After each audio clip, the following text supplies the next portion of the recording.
자녀를 키우면서 다양한 사건들을 만나게 되는데요. 아마 큰아들이 초등학교 저학년 때 경험인 것 같습니다.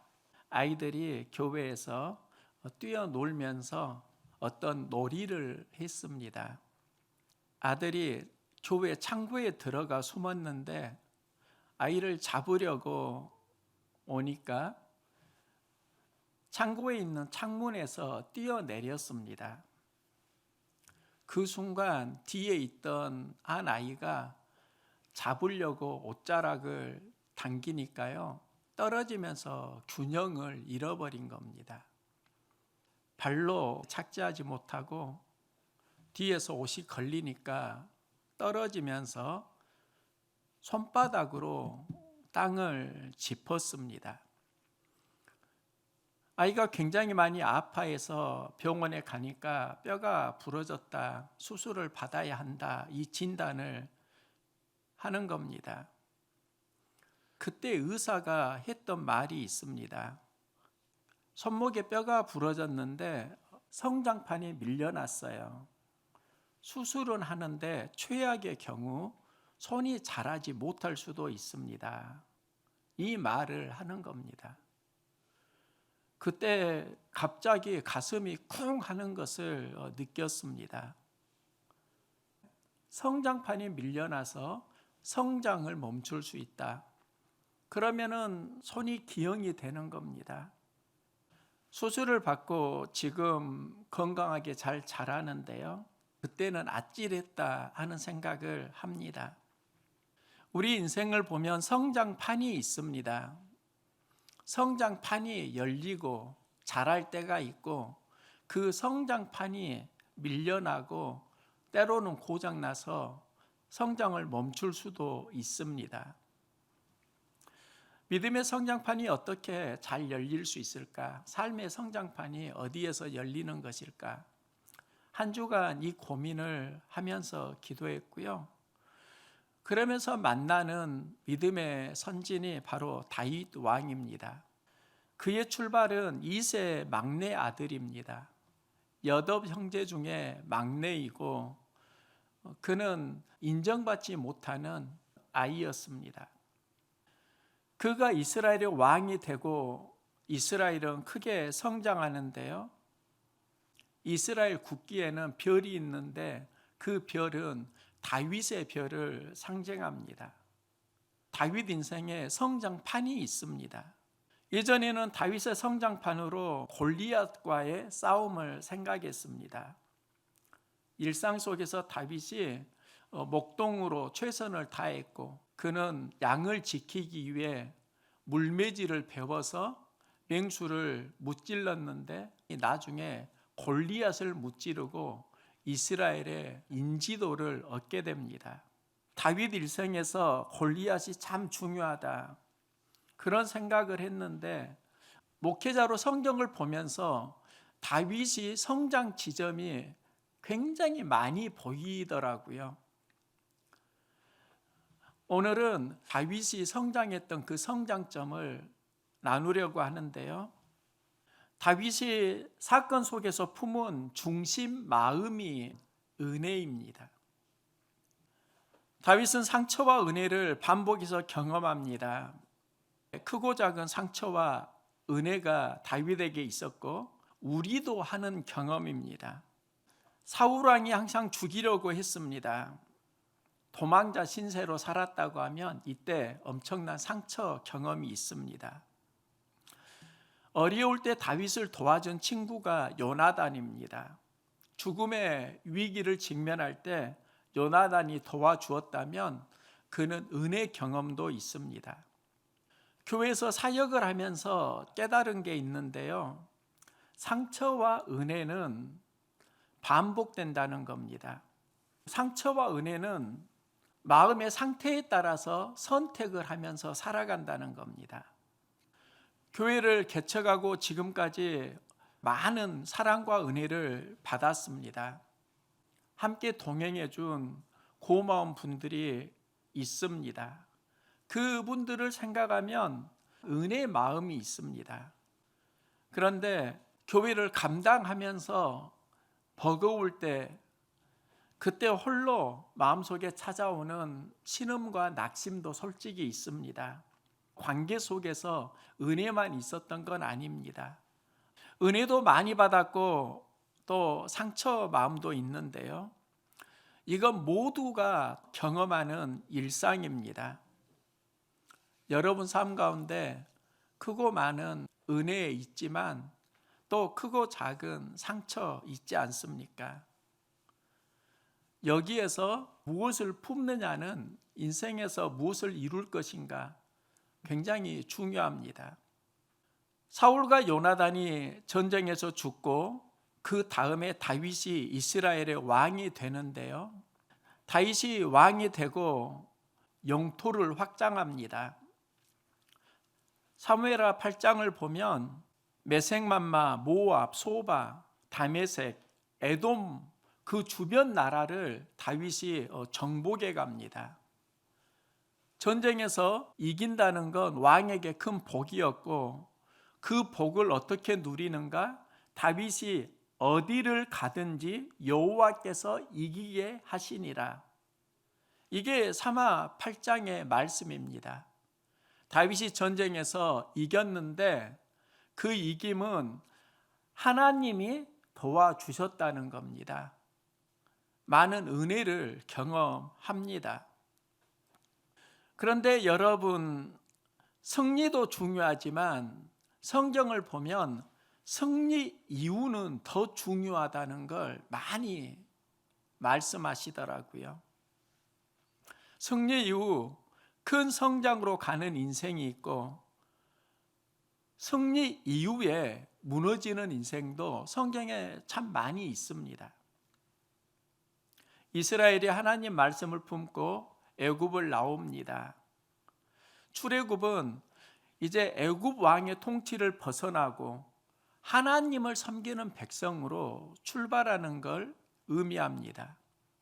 광야에서 훈련을 받고 가나안 땅을 정복해 나가는데요. 제일 먼저 만나는 성이 여리고 성입니다. 그 다음에 아이성을 만나게 되고 30번 이상의 전투를 합니다. 제일 먼저 정복한 여리고는 성경에 강하고 견고했다고 기록합니다. 그 다음에 만나는 아이성은 작은 성으로 기록합니다. 우리 관점에서 보면 여리고는 힘들고 아이성은 쉽다고 생각하는데 여리고는 정복하고 아이성에서는 패합니다. 여리고는 성공 경험이고 아이성은 우리에게 실패 경험인가? 보통 이렇게 생각할 수 있는데 중요한 건 그 경험이 아니라 그 경험 속에서 어떤 믿음을 학습하느냐입니다. 목회하면서 그게 참 중요하더라고요. 경험이 있는데 그 경험 속에서 무언가를 나는 학습합니다. 무엇을 학습하고 있지?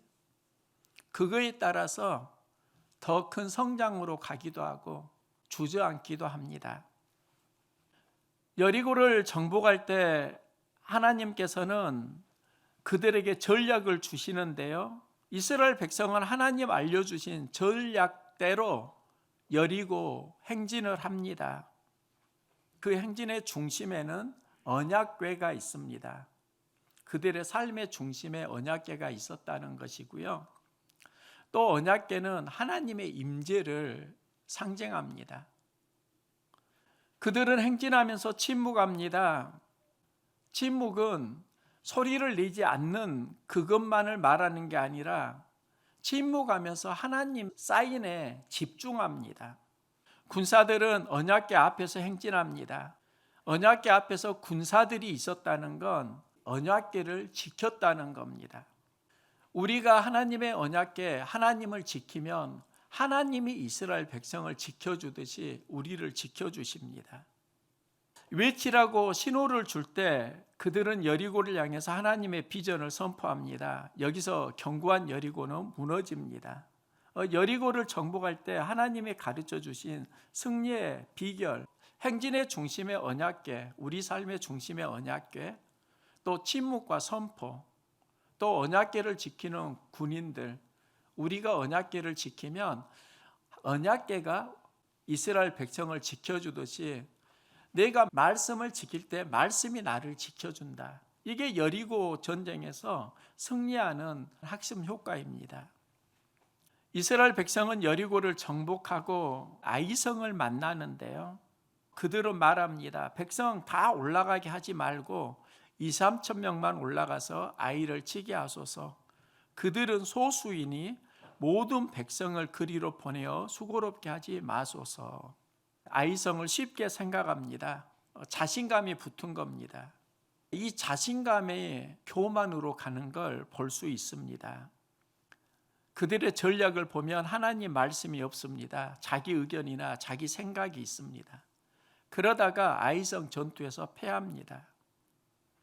여리고 전투는 이기는데 왜 아이성 전투에서 패하는가? 비교해 보면 우리가 어떻게 승리할 수 있는가를 알려주는 하나님의 메시지가 참 많이 있습니다. 여리고성에서 이스라엘은 그 승리 이후에 하나님 은혜를 학습하지 못했습니다. 여기서 하나님 없는 자신감이 교만으로 가고 이 교만으로 아이성을 공격하다가 실패합니다. 승리 이후에 무엇을 학습하느냐가 승리보다 더 중요하고요. 패배 이후에 무엇을 배우느냐가 중요합니다. 이스라엘 백성은 아이성 패배 후에 모든 전쟁에서 이기는 승리를 거두는데요. 여호와께서 여호수아에게 이르시되 내 손에 잡은 단창을 들어 아이를 가리키라. 내가 이 성읍을 내 손에 넘겨주리라. 하나님은 여호수아에게 단창을 들어 아이성을 가리키라고 말씀합니다. 단창은 전쟁에서 흔한 무기입니다. 이스라엘 백성은 여호수아의 사인을 따라서 공격하고 아이성을 무찌릅니다.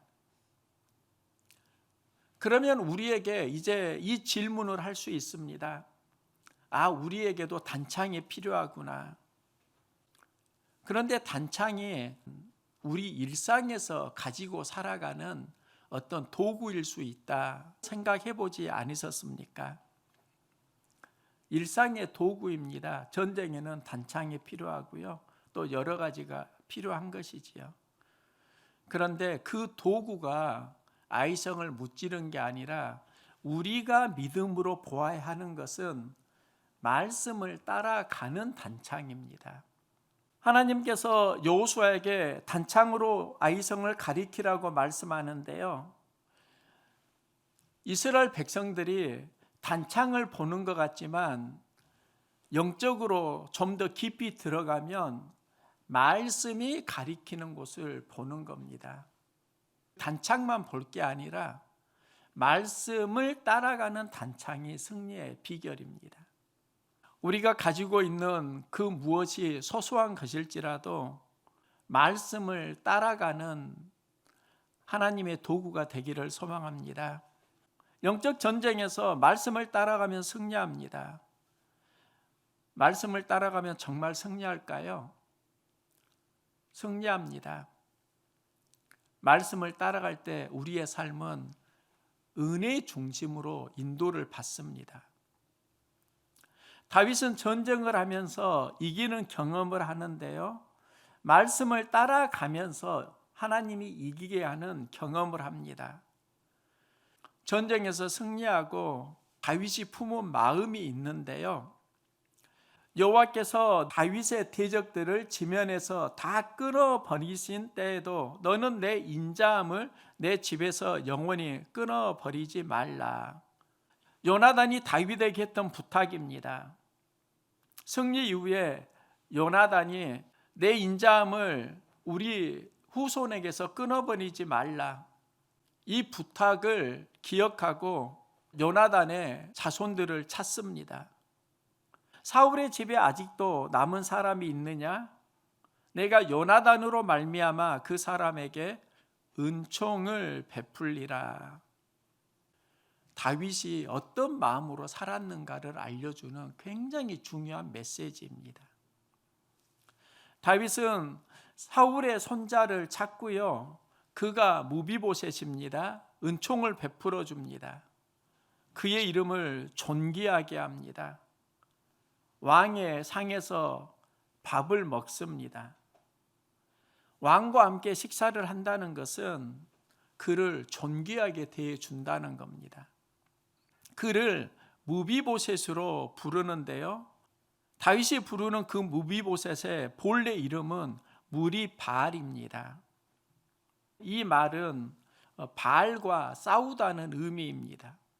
사울 왕이 죽고 아버지 요나단이 죽고 도망간 곳이 로드발입니다.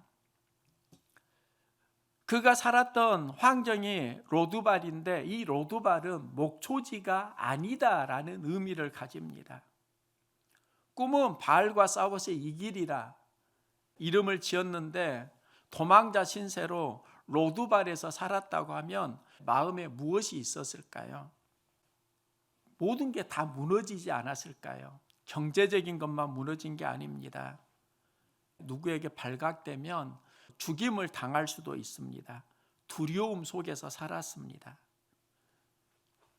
그런데 그를 다윗이 무비보셋이라고 부르는 건, 무비보셋이 부끄러움을 제하다, 내 수치심을 내가 씻어줄게, 이런 의미를 가집니다. 그리고 그에게 사울의 재산을 모두 다 넘겨줍니다. 그 당시에 왕이 가진 재산은 어떻게 보면 노른자라고 할 수 있습니다. 그걸 무비보셋에게 모두 다 주었는데요, 이것은 현실의 필요를 채워 주었다는 겁니다. 다윗은 은혜를 베풉니다. 자존감을 살려주고 상처와 아픔을 씻어주고 현실적인 필요를 제공합니다. 이 사건 속에 다윗의 경험을 보면 다시 한번 생각해 볼 이야기들이 있습니다. 사울 왕은 하나님께 기름 부음을 받고 왕으로 세워지고 하나님 은혜를 경험하는데요, 왕이 되고 은혜 중심의 삶이 아니라 상처 중심의 삶을 살아갑니다. 다윗이 골리앗을 무찌르고 전쟁에서 승리하니까 이스라엘 여인들이 노래합니다. 여인들이 뛰놀며 노래하여 이르되 사울이 죽인 자는 천천히요 다윗이 죽인 자는 만만이로다. 이때 사울에게 찾아온 마음이 있는데요, 사울이 그 말을 불쾌하여 그 말에 여인들이 부르는 노래에 마음이 불쾌했습니다. 심히 노합니다. 그리고 다윗에게는 만만을 돌리고 내게는 천천만 돌리니 그가 더 얻을 것이 나라 말고 무엇이냐. 그 후로 사울이 다윗을 주목하였더라. 골리앗 장수를 무찌르고 전쟁을 이겼는데 그 이긴 후에 사울에게 상처 감정이 몰려온다는 겁니다. 불쾌한 감정, 심히 노합니다. 그리고 다윗이 이제는 나라를 얻겠구나, 불편한 감정을 확대 재생산합니다. 그때부터 다윗을 주목합니다. 세번역은 그날부터 다윗을 시기하고 의심하기 시작하였다. 시기와 의심으로 번역을 했고요, 현대인의 성경은 질투의 눈으로 바라보았다, 이렇게 기록합니다. 자꾸 부정적인 마음이 확대 재생산되는 겁니다. 그리고 다윗을 죽이려고 합니다. 상처 중심으로 살아가는 겁니다. 다윗은 은혜 중심의 삶을 살아갑니다. 사울을 만나고 상처를 받고 도망자 삶을 살았는데 그 과정에 요나단이 다윗을 도와줍니다. 사울 경험, 요나단 경험을 했는데요, 영적으로 말하면 상처 경험, 은혜 경험으로 해석할 수 있습니다. 다윗은 왕이 되고 무비보셋에게 은혜를 베풀었다. 이건 다윗이 은혜 중심으로 살았다는 걸 보여줍니다. 사울 중심으로 다윗이 살았다고 하면 사울의 손자 무비보셋을 죽였을 겁니다. 무비보셋에게 은혜를 베풀었다는 건 다윗이 요나단에게 받은 은혜 중심으로 살았다는 것을 말하고요. 이게 인생에서 다윗 승리의 비결이 됩니다. 다윗이 전쟁을 하고 승리를 하는데 사마 8장에서 나라를 정복해 가고 사마 9장에서 무비보셋에게 은혜를 베풀고 10장에서 암몬 연합군을 무찌르면서 더 큰 승리를 합니다. 연결해서 보면 엄청난 메시지더라고요. 다윗이 이기는 승리를 하고 받은 은혜에 감사하면서 감사를 베풀었고 은혜를 베푸니까 하나님은 더 큰 승리를 주셨다는 메시지입니다. 유튜브에서 짤막한 영상을 하나 보았는데요. 한 대학에서의 이야기입니다. 교수가 지갑에서 $20 지폐를 꺼내고 학생에게 묻습니다. 여러분, 이 $20가 있는데 혹시 가지고 싶은 분 있나요? 학생들이 저요 하고 손을 듭니다. 그때 교수는 그 $20를 손으로 많이 구기면서 다시 묻습니다. 지금도 이 돈을 가지고 싶은 사람 있나요? 학생들은 또 저요. 그때 교수는 그 $20를 신발로 짓밟고 그걸 들어서 다시 묻습니다. 지금도 이 돈을 가지고 싶으신가요? 학생들은 저요 또 손을 듭니다. 그 돈 주면은 가지고 싶다는 겁니다. 그때 교수가 이런 말을 합니다. 이 $20를 원하는 것은 그 가치가 살아있기 때문입니다. 우리 인생도 돈과 같아요. 살다 보면 구겨질 때 있고요. 짓밟힐 때 있고요. 자존감이 무너질 때 있어요. 그런데 여러분의 가치는 변하지 않아요. 구겨지고 짓밟히고 상처를 받지만 그 속에서 용기 내고 힘내고 살아가시기 바랍니다. 이게 무엇인가? 은혜 중심의 삶을 말합니다. 우리 인생이 짓밟히고 상처받아도 우리는 하나님의 자녀입니다. 구원받은 그리스도인이고 하나님 주신 은혜가 있습니다. 두 가지 믿음이 있더라고요. 하나는 은혜의 믿음이고 다른 하나는 상처의 믿음입니다. 사울이 초대 왕으로 세워졌는데 그가 무너진 궁극적인 이유는 하나님 은혜는 소멸하고 상처의 믿음으로 계속 살아갔기 때문입니다. 다윗이 승리한 이유는 많은 실수를 했지만 그래도 은혜의 믿음을 회복하면서 은혜 중심으로 살았기 때문입니다. 다윗의 인생에는 은혜의 선순환이 있습니다. 은혜를 받고 받은 은혜 베풀고 더 큰 은혜를 누리는 것, 이게 은혜의 선순환입니다. 사울은 그게 아닙니다. 좋은 일이 있어도 그 좋은 것 속에서 안 좋은 것을 보고 주목하고 그러면서 그 안에 상처의 악순환이 계속됩니다. 이게 바로 영적 전쟁입니다. 은혜를 소멸하고 지친 인생으로 살아간다고 하면 다시 은혜의 선순환을 회복할 수 있기를 소망합니다. 받은 은혜에 감사합시다. 은혜 중심으로 삶을 살아갑시다. 그때 하나님은 더 큰 은혜를 허락해 주십니다.